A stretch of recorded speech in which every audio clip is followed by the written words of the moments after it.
So, welcome to Communicating Numerical Information.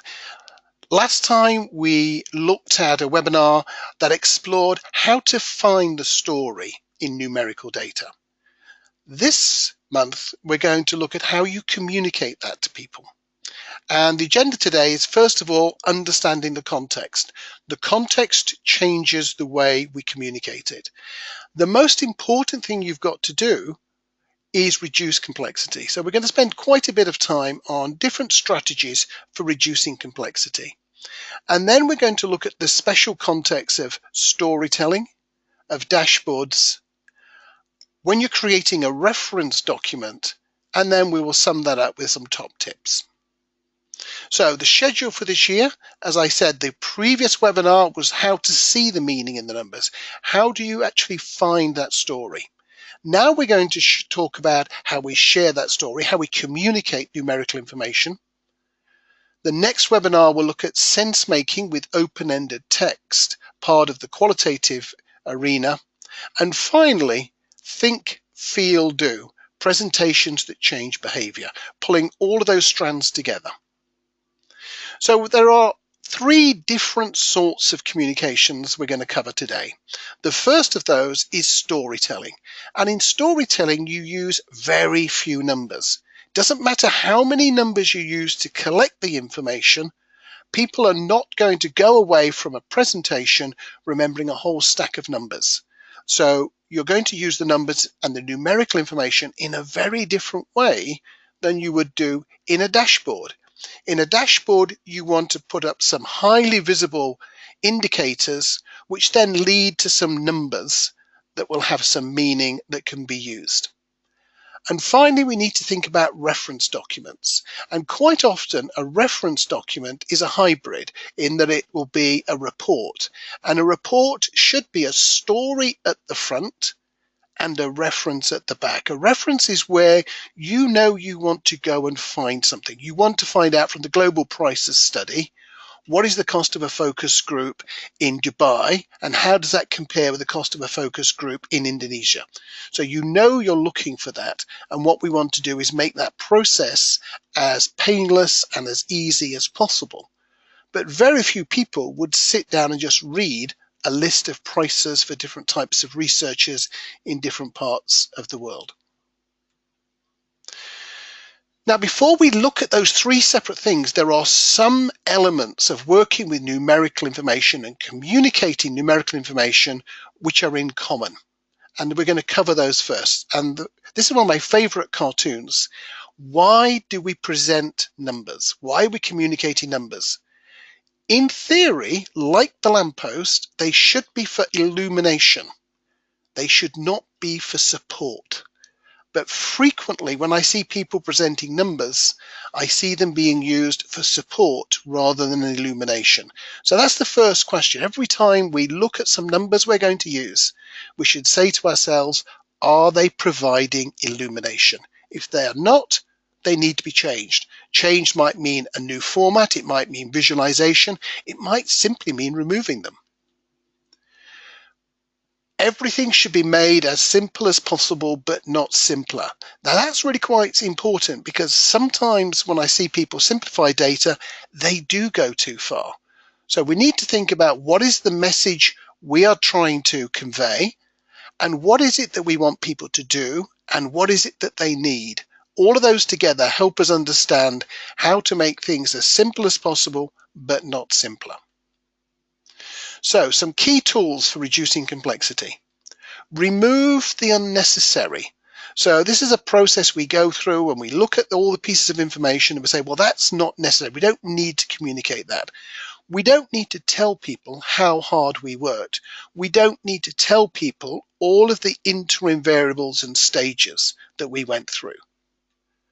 We want to minimize the number of digits. If you saw the last webinar, you'll have heard me talk about 2 significant digits, 3 significant digits.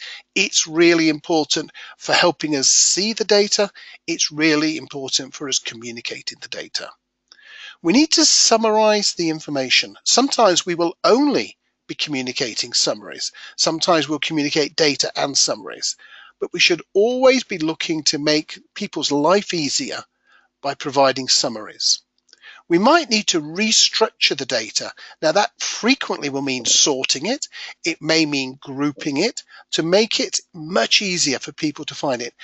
One of the tips I would offer anybody on client side is if your agency comes in and they present the data in questionnaire order and they present the attributes in the same order they were in the questionnaire, they have done very little thinking.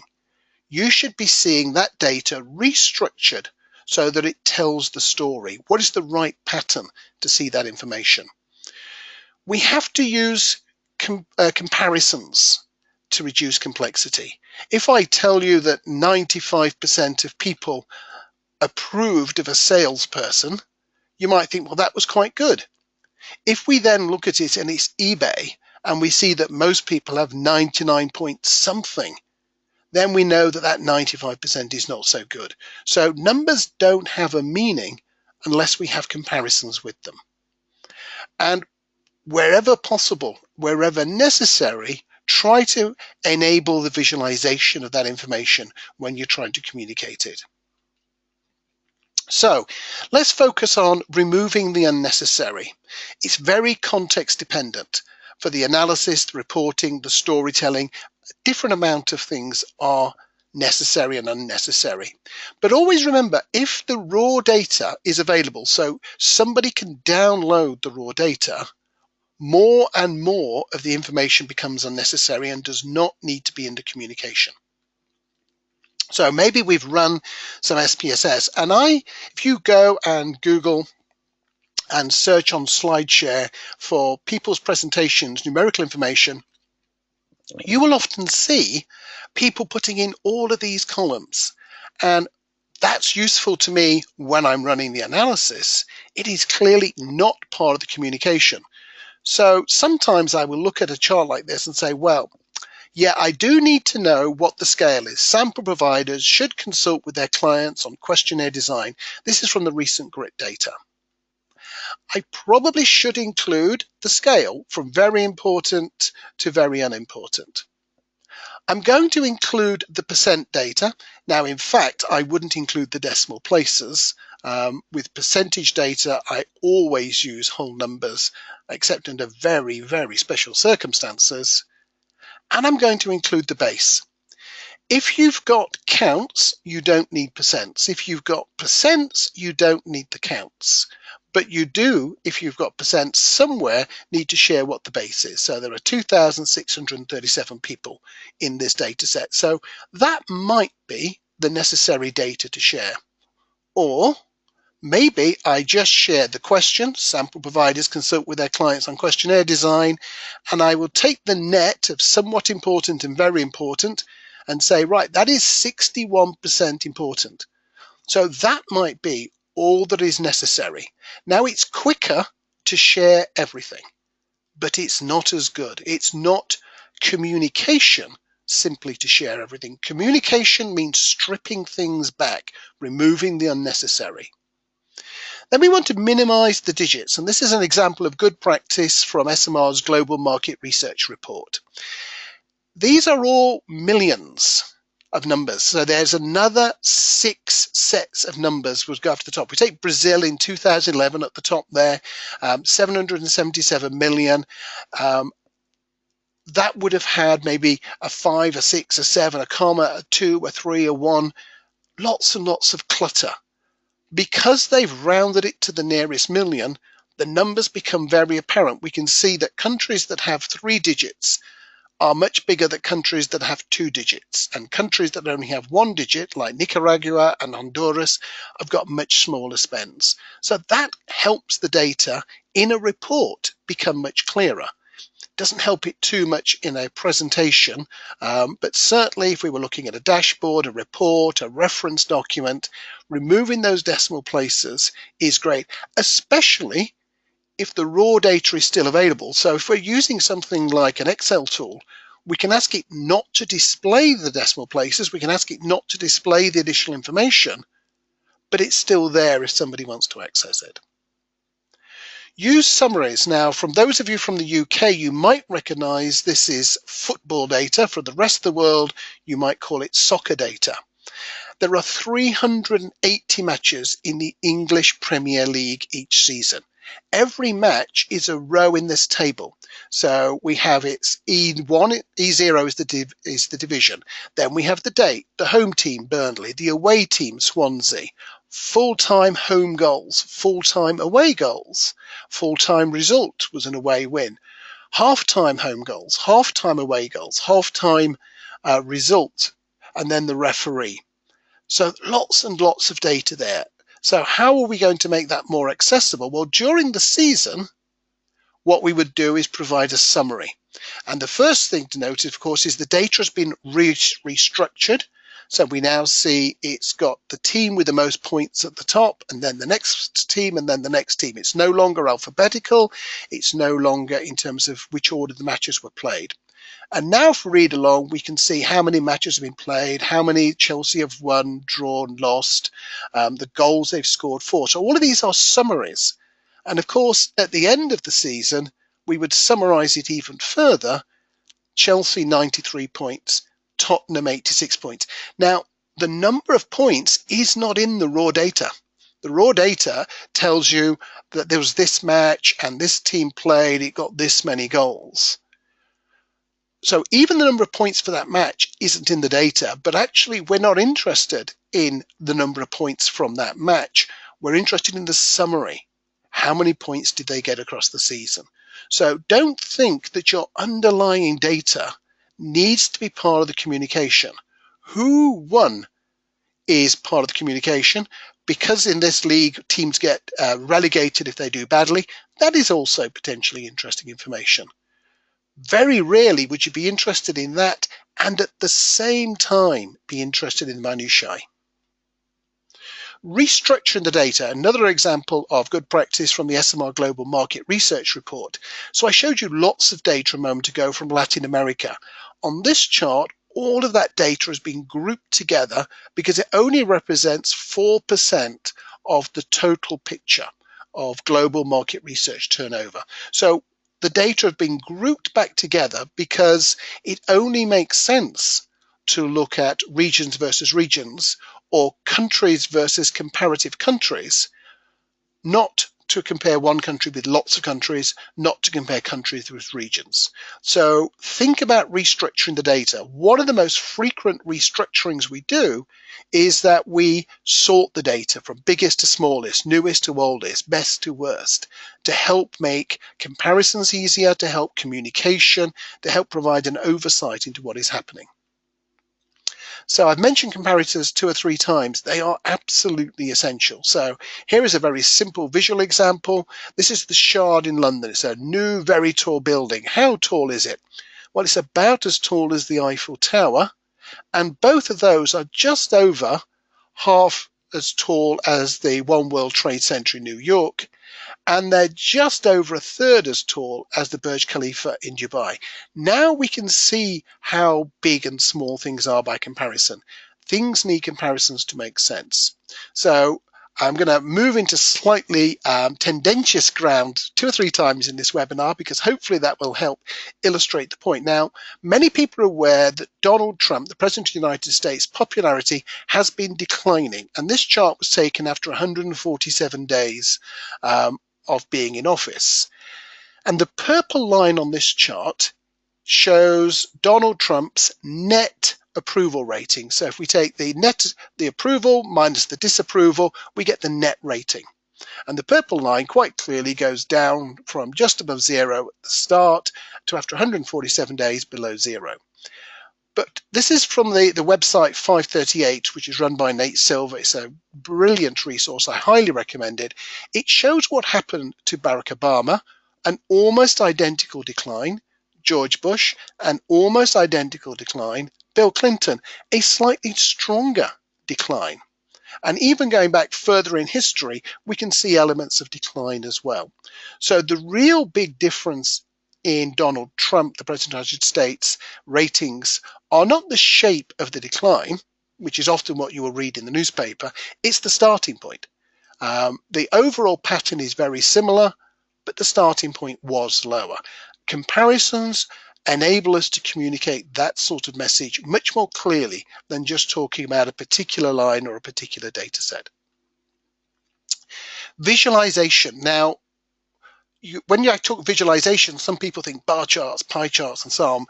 We should be looking to go a step beyond that if we can. And this is a fantastic piece of visualization from the New York Times, where they showed what North Dakota in the United States would look like if all the oil drill wells were above ground instead of below ground. And this really brings it home in a quite different way. So when we're trying to visualize the data, let's not focus on numbers. It's not about numbers. It's about pictures, and it's about messages, and it's about meaning. Here's a nice example of restructuring the data and also visualization. And this one comes from a presentation that Tim Bock from Australia did for us back in 2012. And this is some great data that William Playfair put together. And what Tim has done here is he showed you what it would look like if we had done that data by alphabet. And what we can see is that the splodges on the page are when that country had an epoch.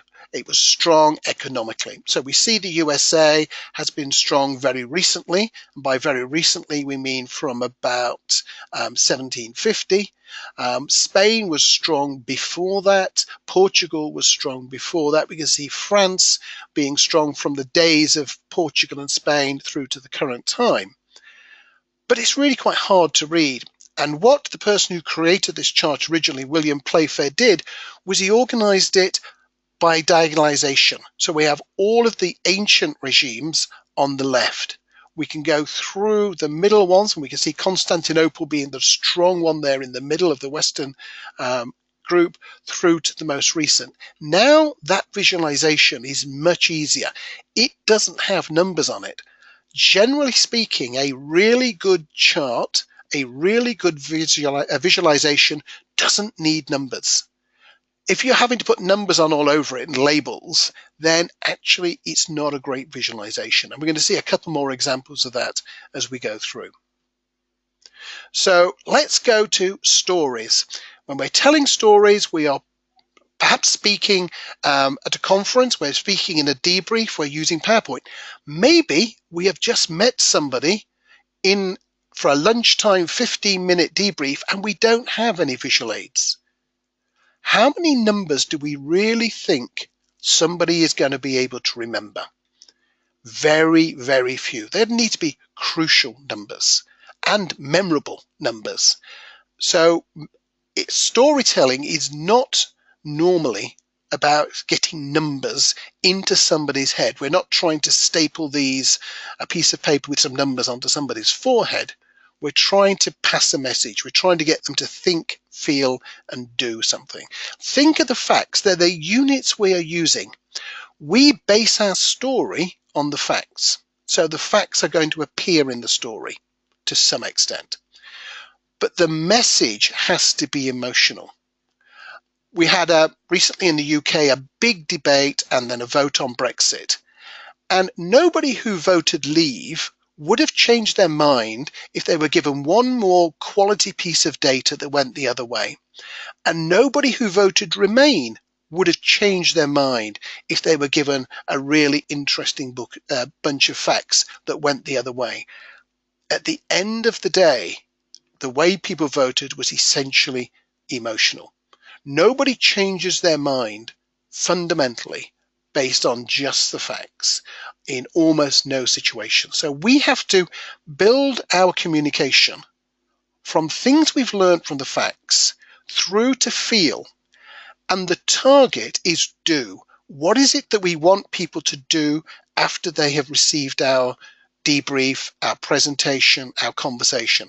And if you don't know what people should do afterwards, then actually you are very unlikely to be able to communicate meaningfully, because you're shooting in the dark. You're passing off pieces of information which might be interesting, but they're not going to be targeted. If you know what you want people to do as a result of your presentation, everything can be targeted. You're going to use the facts, the think, to create an emotional message, the feel, so that we end up with do, the action. Here is a nice little summary. It's been around for a while. On the left-hand side there, we have the story as it was told when I joined the insights industry in the 1970s. It was all about accuracy, 1,500 kilogram mass. Now it's all about the importance of the message. What is it we want people to do? We want them to move away from the falling weight. We don't need them to know exactly how flat this is going to make them, exactly how dead they're going to be. We just need them to move quickly. So, storytelling and numbers. Minimize the use of numbers. And what I've often said when I've been working with junior research execs is, imagine you had to pay $1 for every number that you're going to use in that presentation. And they say, well, I've got to use this number. Fine, okay, we'll use this number. And you know what? If you work at it, you could get that down to a $10 or $15 presentation. Whereas if you start it the other way around with what do I need to include and producing tables, you might find you're down for $1,000. So we really can make a difference. We can take the number of numbers out of the presentation. When we do use numbers, we need to think of them as storytelling elements, not just as facts. So when we say 80% of people prefer brand A, what we're saying in a storytelling sense is most people prefer A, or A is the favorite brand. So big numbers mean lots of people like it. Very small numbers mean hardly anybody does it. 80% is relatively clear. 79.67% is not a storytelling device. It's a complicated number, and I've said 0.67, so the implication is you should listen to it. You should listen to everything I'm saying in the presentation. So that is bad storytelling. When we use numbers, they should make sense. When we're looking at the Wizard of Oz, there were 3 friends. So that is a number, but also we talked about them individually. And you don't actually need to know there were 3 in order to be able to enjoy the study, the story. It's simply part of the storytelling device. And also illustrate the general with the personal. Now, anybody with good quantitative training will have been taught never create the general from the personal. And that's true with quantitative information. But the converse, illustrating the general with the personal, is essential. So 11% of customers are unhappy with battery performance. And then let's use a verbatim, ideally a video clip, but I don't have one today. So the battery keeps letting me down. On my journey home, the phone is useless to me. That is much more of an emotional message and a feeling than the data is. So the data may give us the story that we want to tell, but it will be the verbatims and the videos and the links that creates the feeling and the emotional connection. If you want to see how this is done properly, look for some Hans Rosling videos. There are probably about 10 of them out there on the internet, maybe more. They are all fantastic. And when you look at his videos, do it first time just for enjoyment, but then look at them again analytically. He uses almost no numbers in his presentations. His presentations are built on hundreds of thousands of detailed numbers, but he uses very few visually. He uses colors to talk about the different regions, the different religions or whatever. The size of the bubbles are the size of the countries.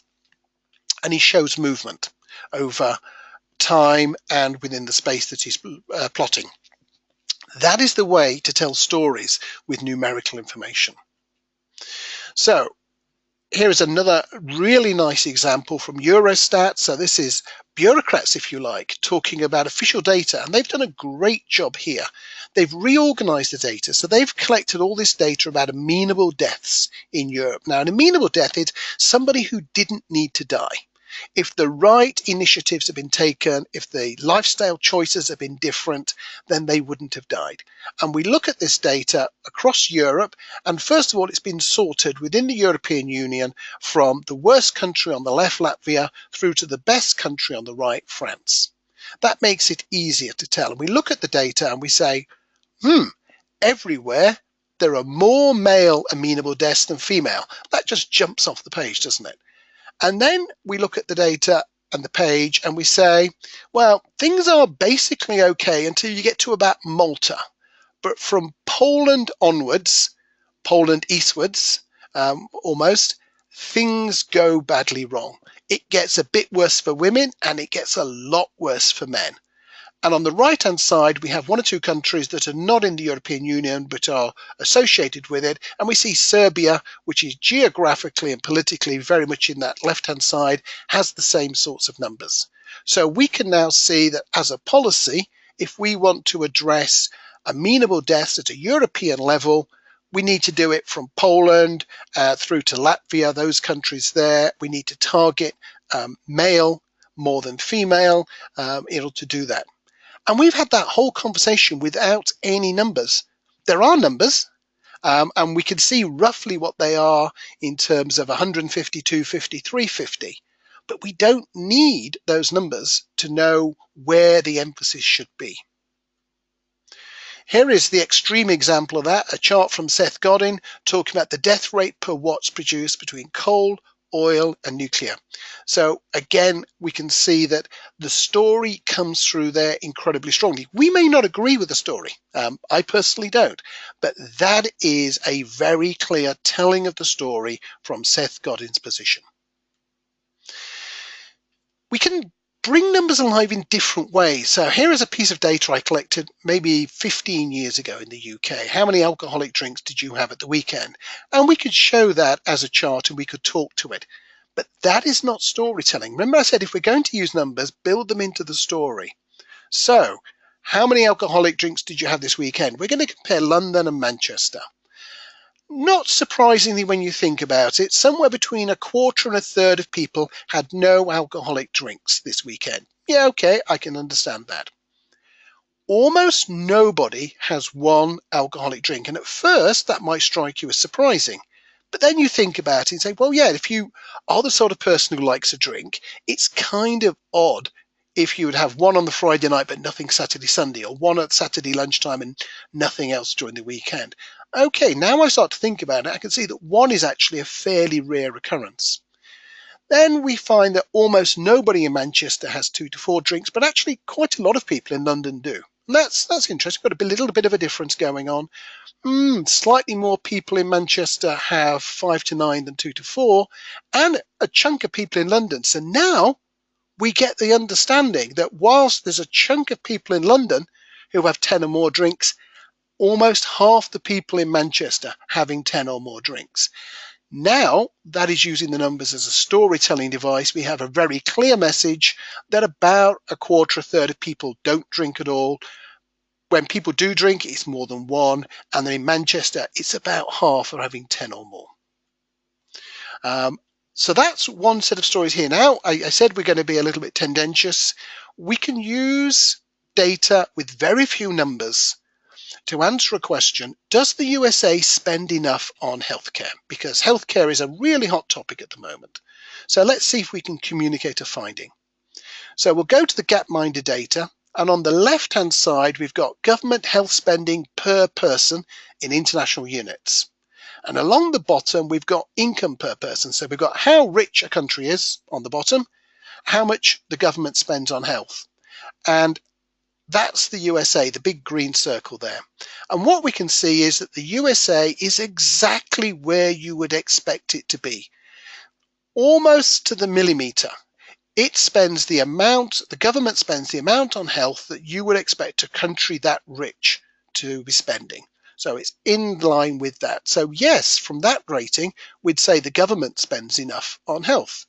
We can go a step further. We can change the left-hand axis to being total health spending. So now we have private spending and government spending.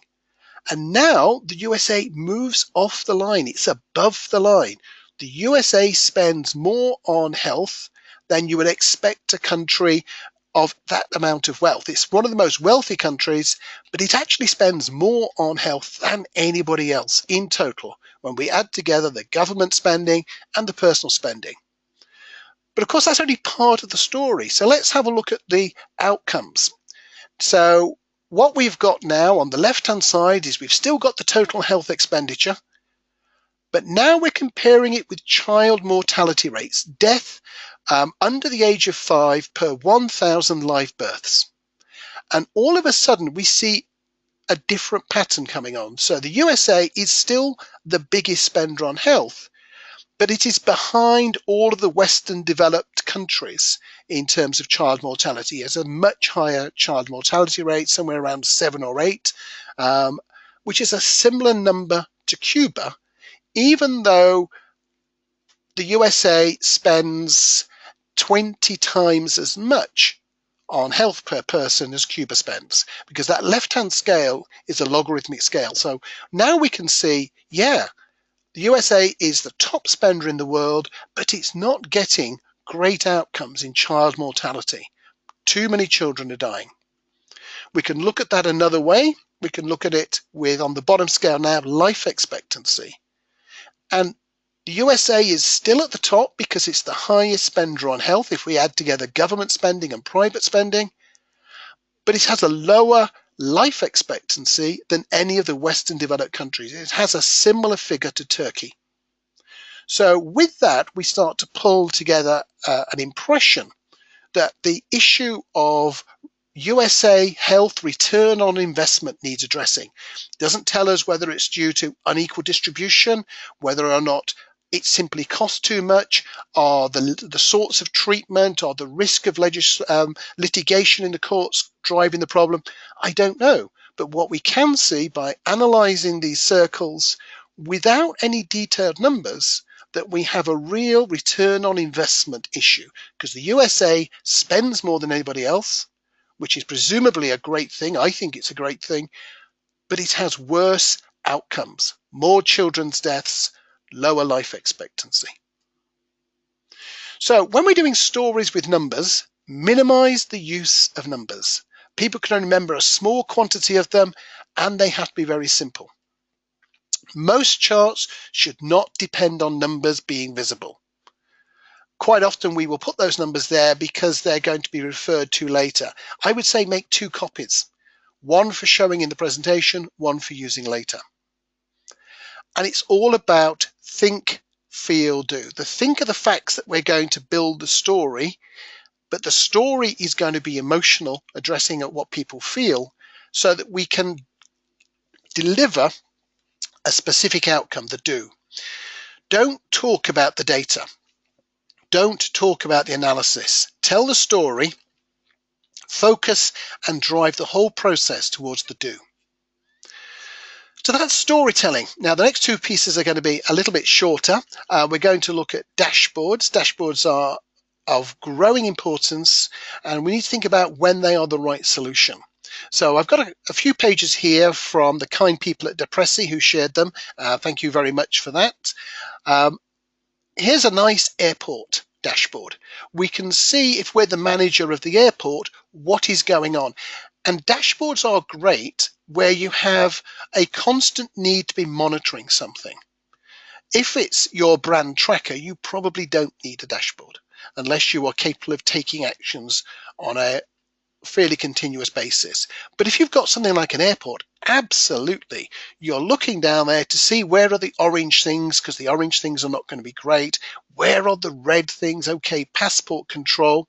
And you want to be able then to dive into that data. So we're drilling down cause and effect, and we can see, okay, it's mostly about the waiting time. It's not about the positive treatment. So maybe we can do something about that. Maybe we can open another column, or maybe we're going to live with it. All of those are issues that we can decide on a minute by minute, an hour by hour, a day by day basis. In those cases, dashboards are really useful.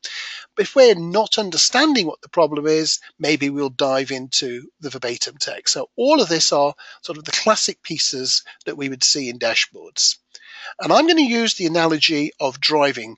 Many of you out there probably drive, and the car dashboard is a great analogy for how we should communicate with numbers. So the first thing is that the main dial is speed. And actually, the units on that are really coarse. We've got 20 kilometers an hour, 40, 60, 80, 100. We've got a dash somewhere in between 60 and 80, because that's the level that we want people to be focusing at. Because this has got a digital display underneath that, there is actually a more accurate number, but certainly from my experience, most people are going to be using that dashboard. It's highly dynamic. You're going to be looking at the dashboard really frequently if you're a good driver. Then we have the rev counter. Now, this is quite an interesting one. I pretty much don't look at the rev counter, but people who are good at driving, they're looking at the rev counter, performance of the engine, and being a really good driver. But again, really coarse units. 0, 2, 3, 4, 5, 6, and these are in thousands of revolutions per minute. We've got a big red section. I would notice that if we got to the red section, that's not good for your engine. Then we have fuel, and this is quite important because we don't look at the fuel gauge very often. We might look at it every day, even if we drive every day. If we drive a long way, if we're a sales rep or somebody, yeah, we might look at it every hour or two. It's giving us a nice piece of feedback. Again, the units are fairly coarse, but it's about the long-term management of the car. And then we have occasional. These are the alerts. So the signaling to turn left and right, you've got your lights on, or the oil can. On the right-hand side, the battery pop up. These only light up when you need to know about them. And so we can take that as an analogy for how we should be communicating with our dashboards. What do you need to see all the time? What coarseness, what granularity of information? Do you really need it more accurate or more specified than your speedo on the car? Do you want to see things like the oil can warning and the battery warning, except when you need to see them? So rather than have them green, maybe you just have them not visible. You can call them up. So these are the sorts of issues to be thinking about and arranging. Now, there are lots of other pieces of data that could be available from your car, your tread, engine performance, CO2. Some dashboards will have them, some don't. So you need to think about who your audience is and how you're dealing with their needs. Now we're coming to references, and there are several interesting issues within references. The first is media. Is it going to be a paper reference? If it's a paper reference, then things like how it's laid out are massively important. If it's a PDF, you want to make it as searchable as possible. So don't put in all of the text and numbers as an image because people can't search by that. Ideally, it's going to be electronic and it's going to be highly searchable. So how are we going to make things findable? Well, we have structure. So we will have region by region. Within the regions, we will have countries, and then we will have tables, and the data will be listed maybe twice. If it's a paper report, maybe you'll list it from biggest to smallest, and you will list it alphabetically, or you'll list it alphabetically within region and the regions alphabetically. We need signposting so you know where things are. So in a classic printed text, that's the contents, it's the index, it's the lookup tables at the back. Very often, the electronic versions I see are not great in terms of search. We should be looking at what the search engine optimization people are doing and improving our reports. We should be capturing the searches that people make when they're looking at our data to make that more findable. And of course, it should link to other information. All of this becomes reader-centric design, and storytelling has become audience-centric. That has been a big improvement in our industry. But I see so many data sources that are still data-centric. They're laid out in the order the questions were collected. It's very hard sometimes to tie questions back together. They're not grouped by type.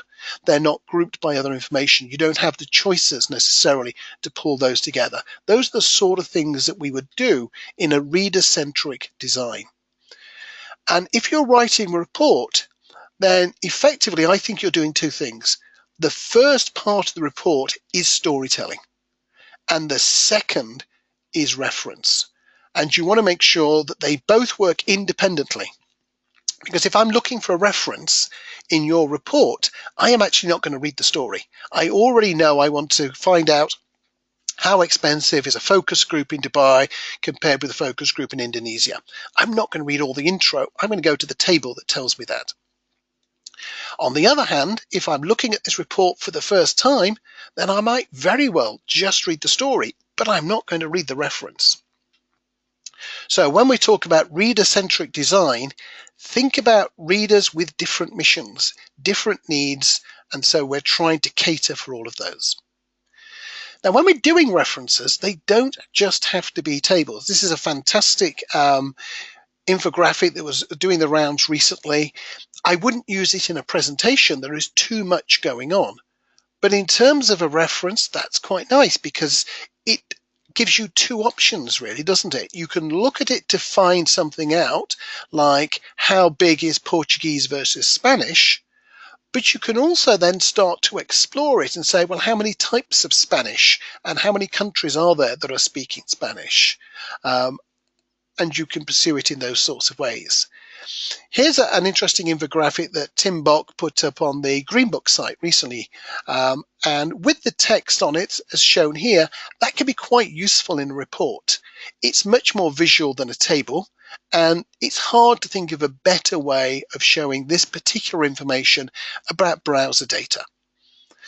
On the other hand, if we took off just about all of the words and numbers, so we just left in there Chrome, Firefox, IE, Safari inside, none of the words on the outside, that would be really quite useful in a presentation because the story there would become just over half is Chrome, and then there is a big chunk that goes Firefox, IE, and Safari, and everybody else is tiny. That is the story at the front end. At the back end, when we're looking for a reference and we want to know how many people are using Firefox 43 versus Firefox 38, this is where we would look it up. So the top tips today, it's not about numbers. When we're doing a quantitative communication, it's not about numbers, it's about the story. When I start to talk about qualitative information, it's not about the words and it's not about the pictures. It's about the story. We can fall into that trap thinking that we have to put in numbers in a numeric based analysis. It's about the think, the feel, the do. The think is what we use to find the story. Feel is the story. Do is the reason why we have the story. As simple as possible, but no simpler. Presentations, dashboards, and references are different. Focus on the user, not the data. So, thank you very much, and I look forward to any questions.